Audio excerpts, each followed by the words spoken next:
All right, we're going to take a look here, and we're going to have a shot that's going to go up, and you're going to close down on this, so I like that. We talked about that the other day, close down and rebounds. That keeps you there to officiate. But I think what I would like to see is instead of you closing down straight towards the basket, take a step or two directly down towards the baseline, but parallel to the sideline. Just don't want to get you too close in there and then you'll have to bail out. I'm just trying to get you to step down to stay engaged in the action.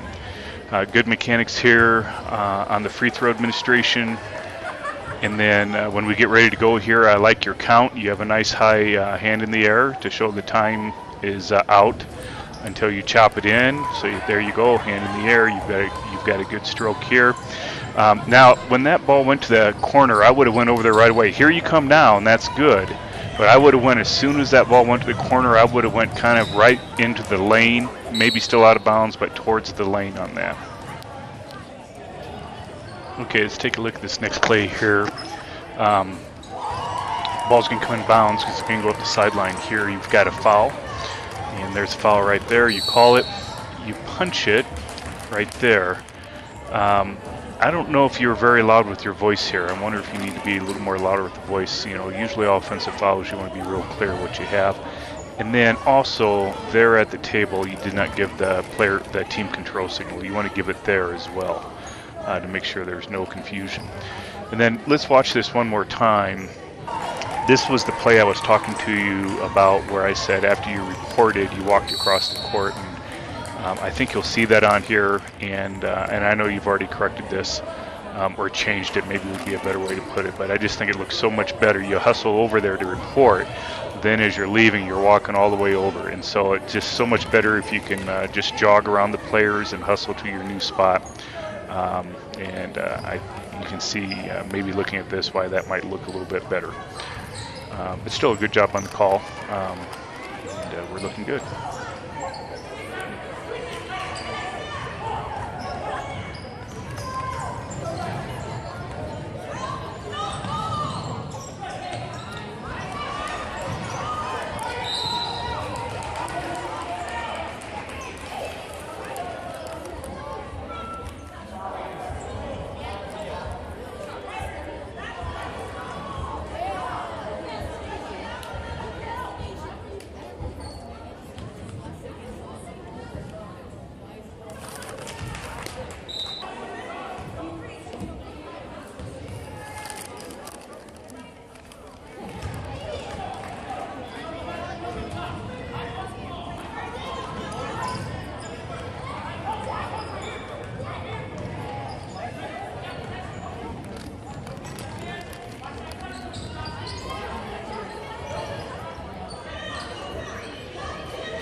Okay, we've got an out of bounds coming up here. There goes out of bounds, and there's your direction signal. Let's remember, you go up and stop the clock first, hand above head, and then you give your direction signal.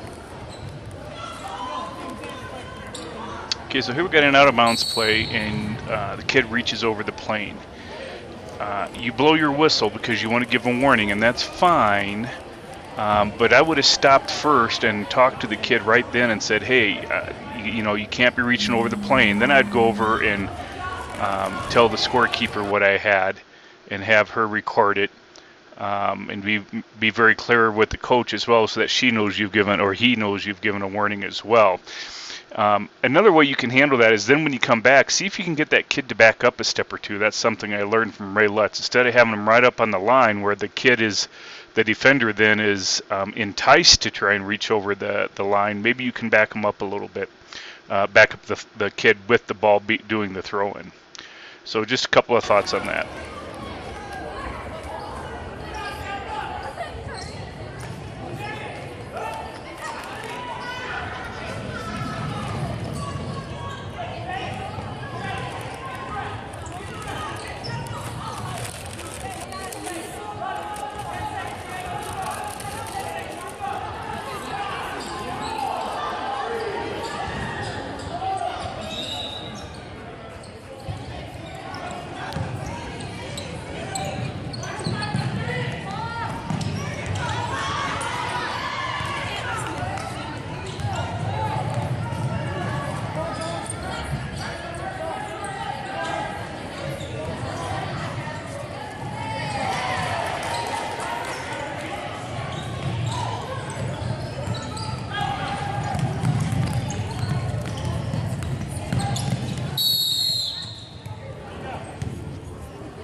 Okay, what we're going to see here is we're going to see some defensive pressure on this far wing, and it's up high. You're going to see that initially you walk away from this. You're going to move down and away from it. What I think you need to do, and you do come this way eventually, but I think as soon as you see that pressure, you want to walk up here towards the bottom of the center jump circle, or maybe even towards the near side of this center jump circle, so you can get a good angle and close down on that action a little bit. And then, you know, as things progress, you can move away from that position from the center of the court and back over towards your normal trail position. But when you have that pressure up there, especially in a two-man game here, I think you need to move up and get a better angle.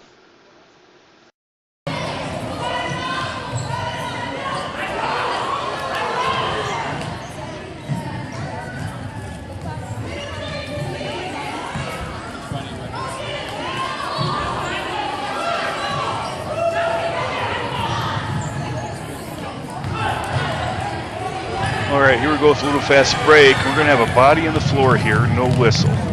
And when you look back at it here in slow motion, there was a ton of contact, but I don't think the kid ever, you know, legally established guarding position. I think he should have had a whistle on this and probably should have called a blocking foul. Whenever we got a body on the floor, more times than not, we're going to have a whistle. It's not an absolute, but in that case, I just think a whistle on that one and give the kid a couple of free throws would have been better for that situation. There might be others that disagree. You might maybe socialize that with some of your other people that you want to talk to about how to improve and see what they think. Now we're going to have some shaky video here. What I was trying to do was, this is when I started trying to film you as you recorded at the table, and you'll see how quick you went. You saw that one right there and how quickly you went. Certainly the video I sent you before, you've seen already a lot of improvement in that area. So anyway, here's just a few examples of you and Zach reporting at the bench.